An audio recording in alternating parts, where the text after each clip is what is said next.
Hare Krishna. Please subscribe to our channel and press the bell icon. Never miss any updates.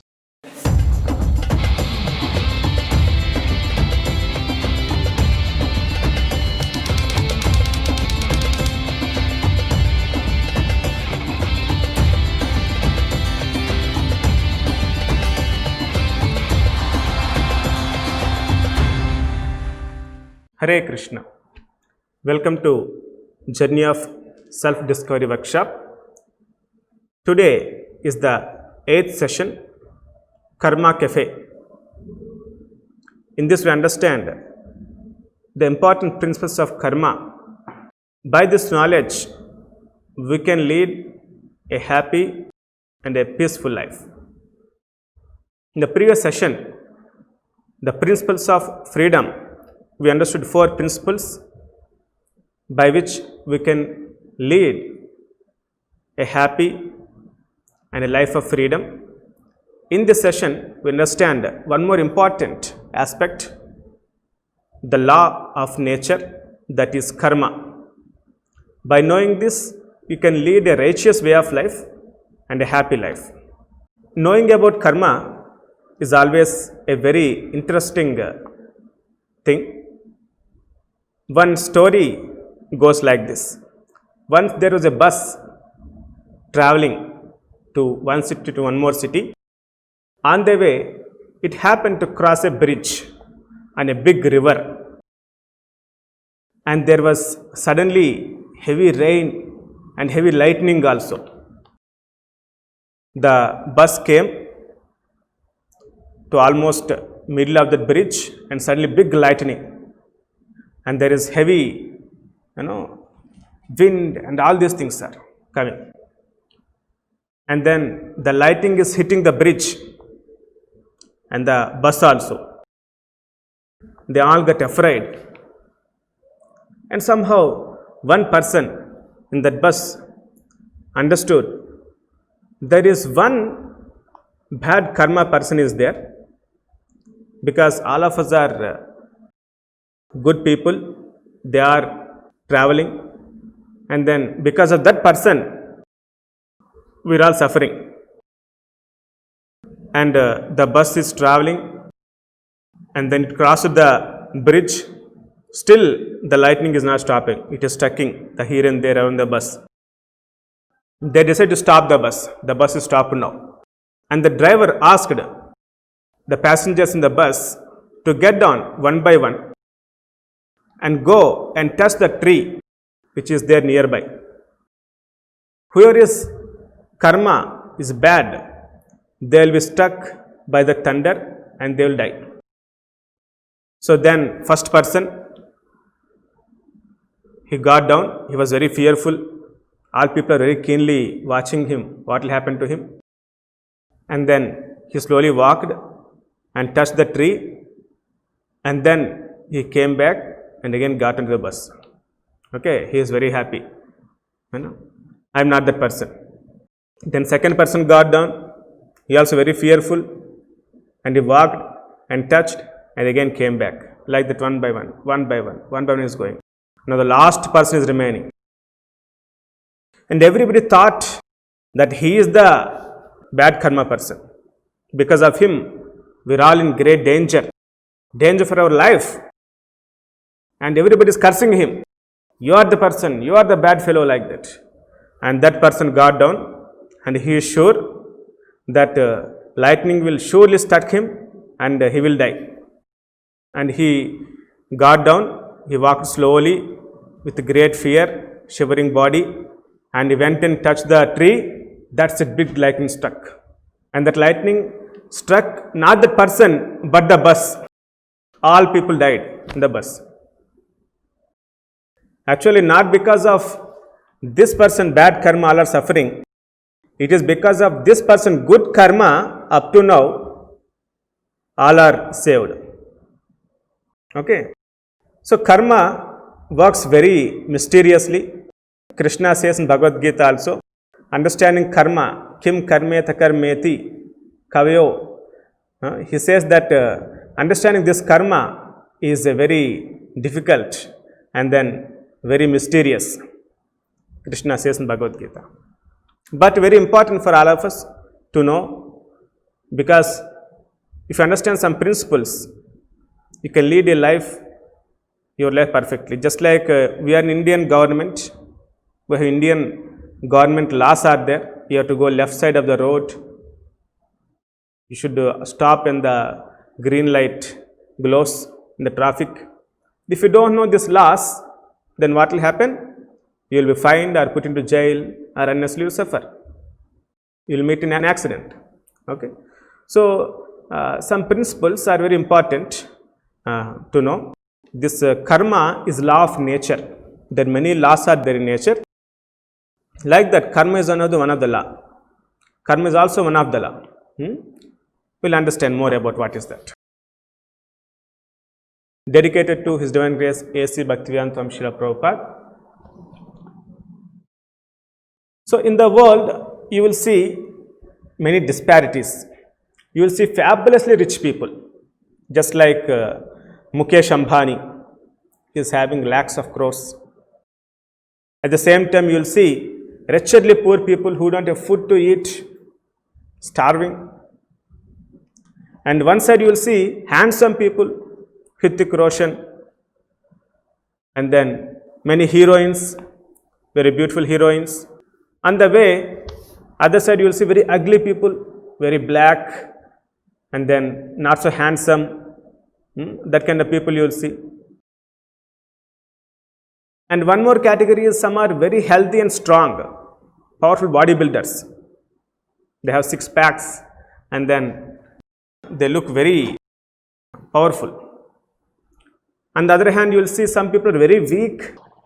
They can't able to move their body also properly, very thin, very skinny. Some are born to rich parents. They'll take birth with a silver spoon in their mouth. Some people are take birth to poor parents, no facilities, in a poor hut, no proper food to eat.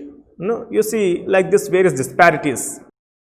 So when you see this kind of disparities in the world, you'll get doubt. Is God partial? Is he playing favorites? Why God is partial? And one more doubt is, why bad happens to good people? They are very good people, but why there's always bad for them only? And good to bad people, some people very bad, criminals, but they are becoming very rich, they have so much money. So scriptures inform us that God is supreme well-wisher and is equal to all. He is the real well-wisher. We have many well-wishers, friends, relatives, but Lord is supreme well-wisher for every living entity and is equal to all. Krishna says this in Bhagavad Gita, chapter 5, sloka number 29. He says, Suhudam Sarabhutanam. I am the supreme well-wisher of all living entities. And sloka number 29 in chapter number 9, Krishna says, Samoham Sarabhuteshu. I am equal to all the living entities. So he is not playing favorites. He is not partial. He is equal to all the living entities. So then why this discrimination? Why people are very rich, very poor, handsome, and then ugly, and then all these people are by birth they are like that. Right from birth, right from their small children, they are very poor and facing many problems in the life. Why it is happening? Why? So if you see in a court of law, high court or supreme court, the judge awards imprisonment to one and plenty of compensation to another. So can we say that judge is playing favorites? Is he partial? Why this kind of differential treatment? No, the judge applies same law to all. He doesn't play favorites. As per the law, he gives the judgment. He awards or punishes any individual according to his deeds. If a person commits some crime, he will be given imprisonment. Some person is not committed any crime, but unnecessarily accused, he will be given reward, he will be released. So as per his deeds, this will happen. The judge gives judgment. Similarly, we enjoy or suffer according to our own activities in this life or previous life. This is called karma. To say scientifically, Newton's third law of motion states that every action has an equal and opposite reaction. Every action has an equal and opposite reaction. He himself says, in this universe, every action has a reaction. This what is law of karma. These things are already existing. They are discovering. Science is a discovery. The gravitation force, the law is already existing. It is not invented newly. It is discovered. And then many other laws, law of thermodynamics, law of refraction, diffraction, these laws are already existing. It was just discovered by scientists. So similarly, this law of karma also exists in the universe, and that is discovered as Newton's third law of motion to modern people. Okay, but in our scriptures it is already mentioned. So as per those activities, people get imprisonment or rewards in the life. People get suffering or happiness in the life. But you may ask, in the court, some witnesser will be there. He will tell witness, as per that they will get the punishment or reward. But who is the witness here? Who is seeing all these activities? Who performed in a previous life? Who knows all those activities? So this is also told.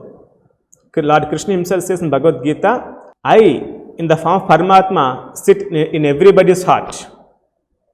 And he will be the witnesser, observer of all our activities. He will be having big list what we have done. Accounts book he will be having. All the activities what we have done. So he will be the witnesser. So each soul is responsible for his own vices and virtues and their concomitant joys and sorrows. People are responsible for their own happiness or distress in the life. Because of their previous activities, they are enjoying happiness or distress in the life. Okay, so they themselves are responsible. You can see this interesting video, how this law of karma works in all our lives. It's an interesting video. All of you can watch this video.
So that's how every action in our life counts. Every action counts. So we need to be careful and careful in performing our activities. No one suffers or prospers undeservedly. The divine justice is perfectly meted out. Our law, our justice may not work sometimes correctly, okay, but divine justice always works perfectly. It leaves nobody. If you are supposed to suffer, one will suffer. If you are supposed to enjoy, you will enjoy as per your activities. Okay, so this is how it works. Srimad Bhagavatam says, Karmana Daiva Netrena Jantur Dehopapattaye, which means under the supervision of the Supreme Lord and according to results of his work, the living entity, the soul, is given a particular type of body. So as per activities, we get different bodies. So we are currently having human form of life. We may become animal in the next life, or a plant, or a fish, or insect, or a bacteria, whatever, as per our activities. Karmana Daiva Netrena Jantu Dehopapattaye. So as per your activities, you will get that kind of life. So exactly, there are 84 lakh species are there in this universe. Bhagavatam gives this count. 84 lakh species are there. Human beings, and then animals, and then trees, insects, 84 lakh species are there, it seems. So person may get any kind of life. Any kind of life. So on what basis? Krishna mentions very clearly, Yam Yam Vapi Smaran Bhavam Tajatyante Kalevaram Tam Tam Evaiti Kaunteya Sada Tadbhava Bhavitaha, which means whatever state of being one remembers when he quits the body, O son of Kunti, that state he will attain without fail. This is chapter number 8, sloka number 6. So that means at the point of death, what you are thinking, what you are remembering, as per that you will get next form of life. If you are thinking of an animal, that final thoughts or remembrance will come as per the activities what you have done all through the life. It automatically you will not remember new things at that final moment of death. Okay, whatever activities you have done, as per that you will remember. That consciousness prevails in our mind, and then you will think, you remember that kind of things only. For example, if a person want to eat so much, he is a good foodie, no discrimination, whatever is available he will eat on road or whatever, veg, non-veg, nothing, no discrimination and all. Okay, so this is the consciousness of a pig. Pig doesn't have any discrimination eating. Whatever is available to eat. If you give halwa, if you give some stool, it doesn't value this is halwa. Just whatever is available to eat, that's it. Okay, no discrimination at all.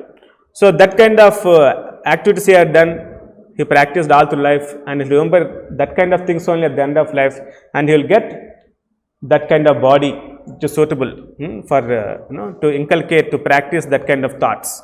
Okay. So as per the activities, you will get remembrance. As per the remembrance, you will get the next body in the life. You will see many heroines or heroes, they are exposed so much in the films, in the name of glamour, all these things. Okay, so they are very much, they are liking to expose their body so much. So next life there will be nature awards them a body of a tree. Tree is exposed to sunlight and rain. There is no discrimination for that. So this kind of bodies people get. So that's why we should be careful in performing activities in the life. That's the need to know this law of karma. If you do activities, you will get that kind of remembrance, and then you will become that. So how to come out of this? Human life is like a junction. Other animal species doesn't have that opportunity. They will be forced to act, as per their karma. But human beings can change, can utilize the opportunity, and then change his course of life also. It's like a junction. So if you perform any bad activity, as per that you need to undergo the reaction. You have to suffer for the karmic reactions, and this is chain of reactions. It can extend within our present lifetime or beyond that also, or many lives after that also. That reaction comes into a picture in our life. Okay, for suppose you have done some activity in this life, you may have to suffer after some years in this own life, or in the next life, or in the next life. Any of the life you will get the reaction of that. So this is how the law of karma works very surprisingly in our lives. You can see this video, you will understand that how the reactions come for our actions. Sometimes next life, sometimes immediately also, it is possible.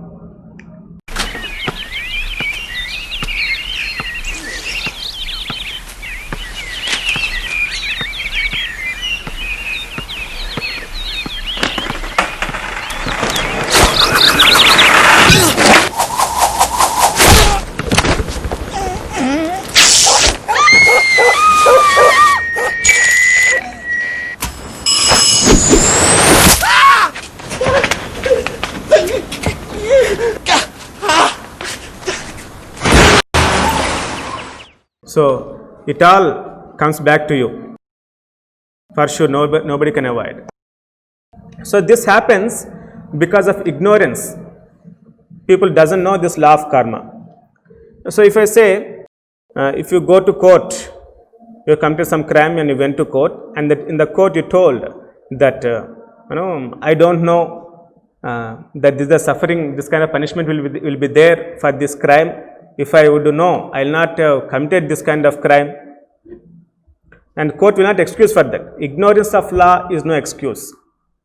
Similarly, in the divine justice also, there is no excuse for the ignorance of law.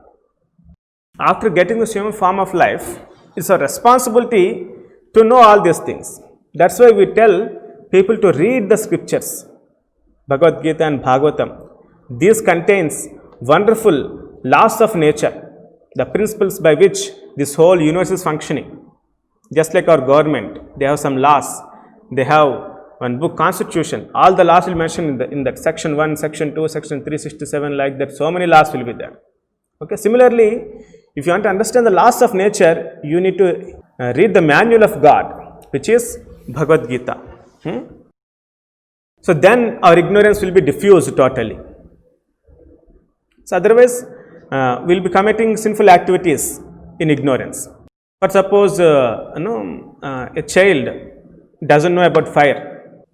The child doesn't know that fire burns. Unknowingly, if he goes towards the fire, do you think fire will excuse? Whether child or elderly person or boy or old man, whoever it may be. Okay, the laws of nature works very stringently. So ignorance of truth of life leads to sinful activity. So when we are ignorant, unknowingly we commit many sinful activities, and because of sinful activities we suffer in our life. So the root cause here is ignorance. So we need to diffuse our ignorance with the knowledge. That's what Krishna says, Jnana-dhipen bhashvata.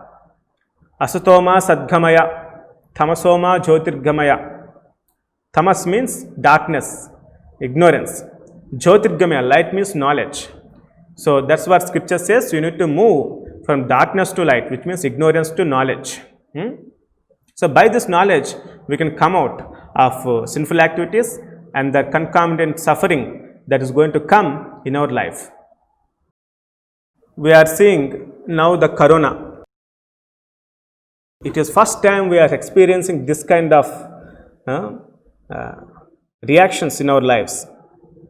Entire world. Okay. So do you think it has come suddenly, accidentally this happened? No, nothing happens accidentally in this world. Everything has a reason. So what could be the reason? The reason is sinful activities of the people.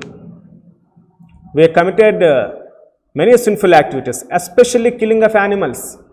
Every day, crores of animals were killed in slaughterhouses across the world. America, China is too much. Other countries also nothing less. So this is the combined karma of the people which we are facing now in the form of corona and then typhoons and the storms, earthquakes. All these kind of natural calamities come because of combined karma, bad karma of the people. So that's why we face this kind of reactions. So human life being endowed with higher intelligence provides an opportunity to become free from ignorance. Okay, so only human being can come out of this kind of ignorance, provided if he use his intelligence to understand the knowledge. No other form in the entire universe can understand the knowledge except human being. Okay, this kind of spiritual knowledge only human being can understand. So we'll understand finally the three types of karmas. By this knowledge, we can able to perform right activities and lead a happy life. So the first kind of activity is karma, second is vikarma, third is akarma. So three kinds of activities will be there: karma, akarma and vikarma. Karma means generally it refers to punya activities. The result is good. You can enjoy with the result. That's called punya activity. Then second is vikarma, sinful activities. The result is suffering only. And third, which you may be hearing for first time, that is akarma, the activities for which there is no material reactions. For example, to clearly say, karma means good activities, say helping people, giving some food, giving money or clothes or any kind of things. This is called punya activities. So the result is happiness. You will get more happiness, good reaction for that. And papa means sinful activities, say killing people, robbing people, or mentally torturing them.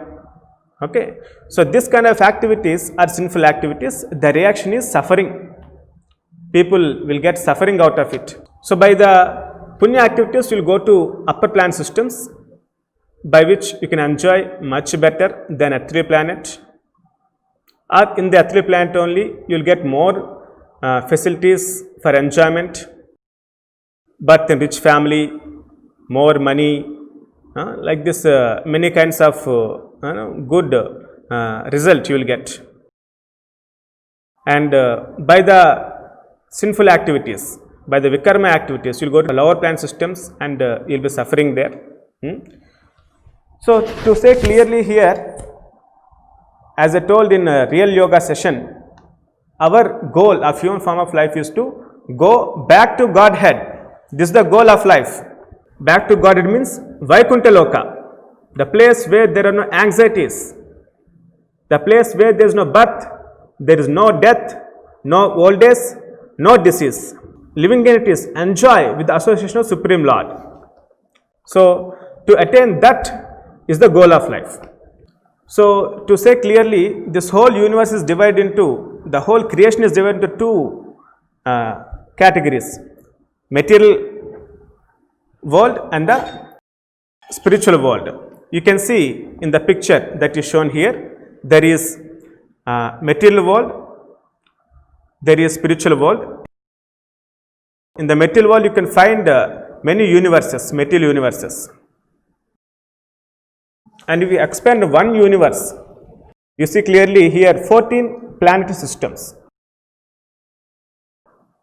Bhurloka is there in between, that is earthly planet. Above this Bhuvarloka is there, and Suvarloka, this is Swargaloka. And then Mahaloka, Janoloka, Tapoloka and Brahmalokas are there. And below earth, Atala, Vitala, Sutala, Talatala, Rasatala, Mahatala, Patala. And below that there will be Narkalokas will be there. Okay. So these 14 planet systems are comprised to be called as one universe, and this kind of universe many will be there in the material world. So if you perform good activities, you will go to upper planet systems. Generally Swargaloka, you will go, and then facilities to enjoy you more there. Heavenly pleasures, we hear many times. That is much higher. We can enjoy much better. Just like if you go to America, the facilities are much more to enjoy.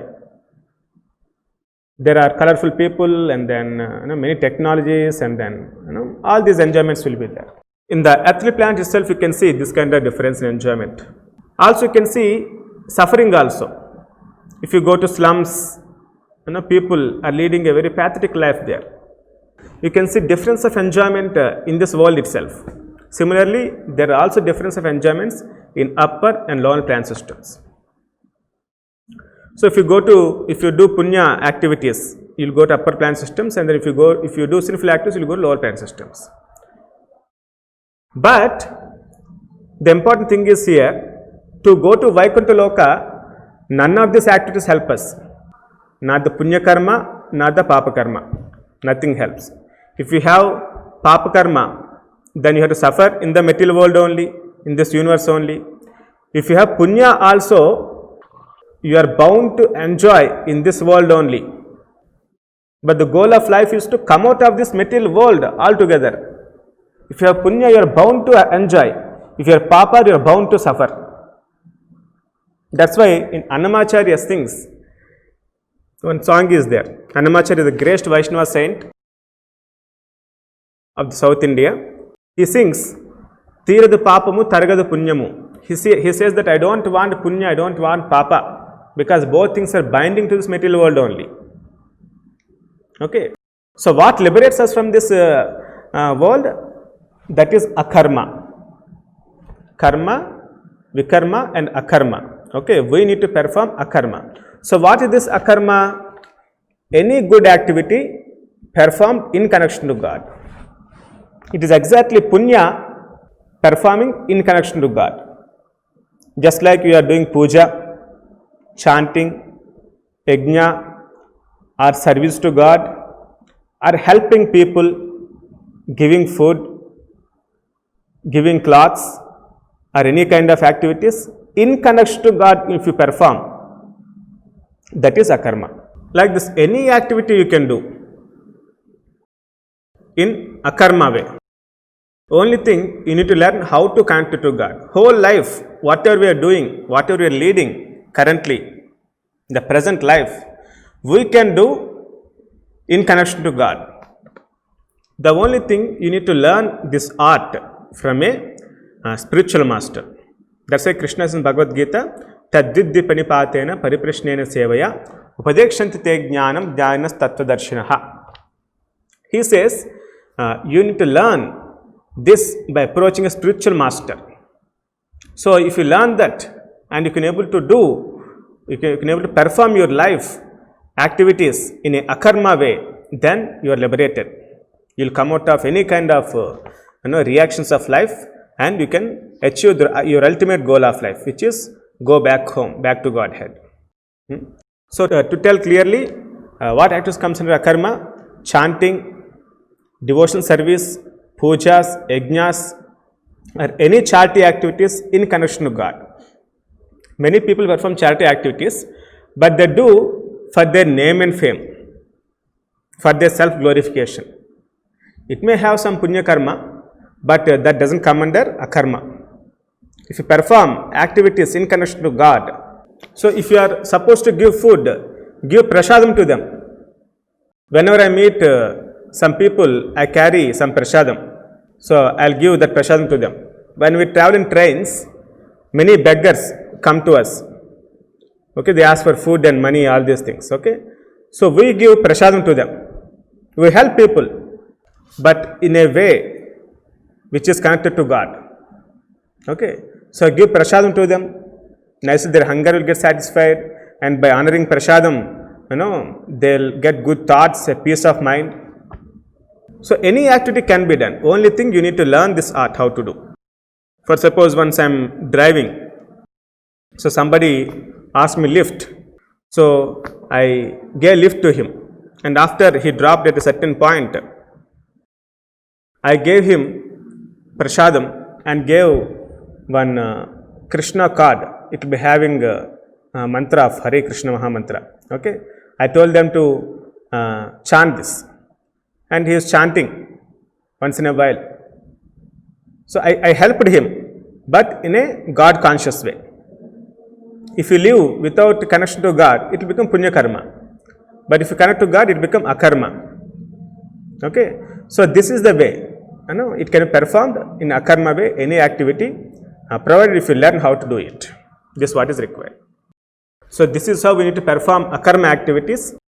This is the law of nature. If you perform akarma activities, you will come out of any kind of reactions of the acts, and then you can lead a happy and peaceful life. So to summarize, what we learned in this today's session is the disparities of this material world, like rich and poor, healthy and weak, beautiful, ugly.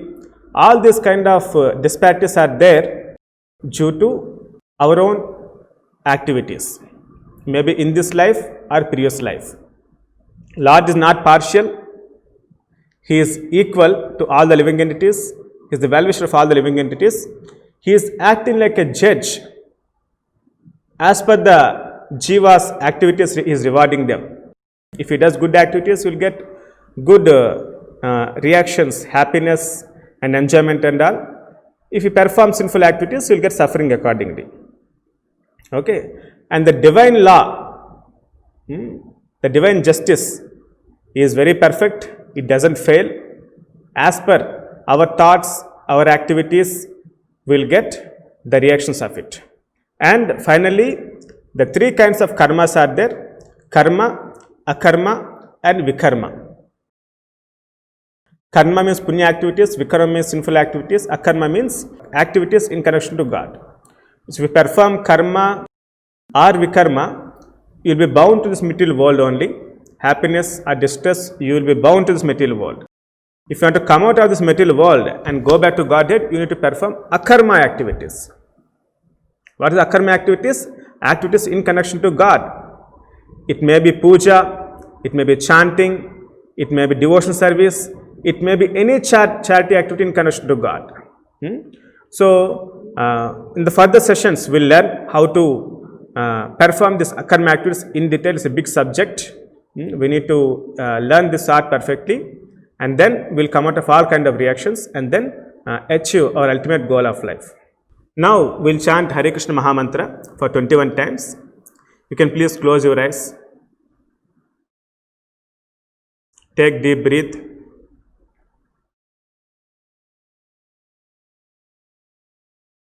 Exhale. Once again, take deep breath.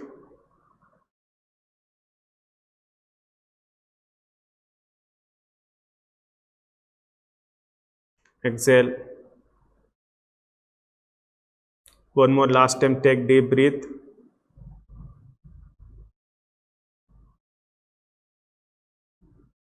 Exhale slowly. Now I'll tell Panchtattva mantra. You can please repeat after me. Jaya Sri Krishna Chaitanya Prabhu Nityananda Sri Advaita Gadadara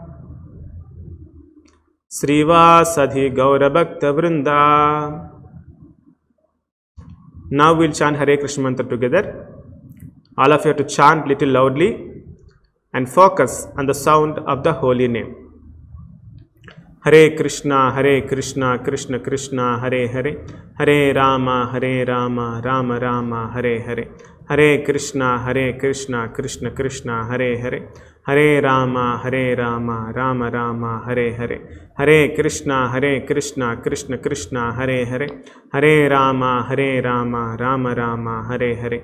Hare Krishna, Krishna Krishna, Hare Hare, Hare Rama, Rama Rama, Hare Hare. Hare Krishna, Krishna, Hare Hare, Hare Rama, Rama Rama, Hare Hare. Hare Krishna, Krishna Krishna, Hare Hare, Hare Rama, Rama Rama, Hare Hare. Hare Krishna, Krishna Krishna, Hare Hare. Hare Rama, Rama Rama, Hare Hare. Hare Krishna, Krishna Krishna, Hare Hare. Hare Rama, Rama Rama, Hare Hare. Hare Krishna, Krishna Krishna, Hare Hare. Hare Rama, Rama Rama, Hare Hare. Hare Krishna, Krishna Krishna, Hare Hare. Hare Rama, Rama Rama, Hare Hare. Hare Krishna, Krishna Hare Hare. Hare Rama, Rama Rama, Hare Hare. Hare Krishna, Krishna Krishna, Hare Hare. Hare Rama, Rama Rama, Hare Hare. Hare Krishna, Krishna Krishna, Hare Hare. Hare Rama, Rama Rama, Hare Hare. Hare Krishna, Krishna Hare Hare. Hare Rama, Rama Rama, Hare Hare. Hare Krishna, Krishna Hare Hare. Hare Rama, Rama Rama, Hare Hare. Hare Krishna, Krishna Hare Hare. Hare Rama, Rama Rama, Hare Hare. Hare Krishna, Krishna Hare Hare. Hare Rama, Rama Rama, Hare Hare. Hare Krishna, Krishna Hare Hare. Hare Rama, Rama Rama, Hare Hare. Hare Krishna, Krishna Hare Hare. Hare Rama, Rama Rama, Hare Hare. Hare Krishna, Krishna Hare Hare. Hare Rama, Rama Rama, Hare Hare. Hare Krishna, Krishna Hare Hare. Hare Rama, Rama Rama, Hare Hare. Hare Krishna Mahamantra ki. So like this, all of you please chant 108 times daily Hare Krishna Mahamantra. So that is the session Karma Cafe. In the next session, we are going to discuss an important subject matter connected to this Karma Cafe workshop. We understood that we have to perform akarma activities. This is an art and has to be learned in the direction of an expert spiritual master. Okay. So the next session is about that boat, breeze and captain.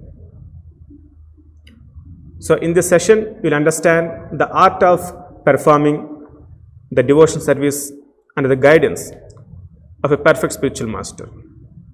Okay. Please don't miss. Hare Krishna.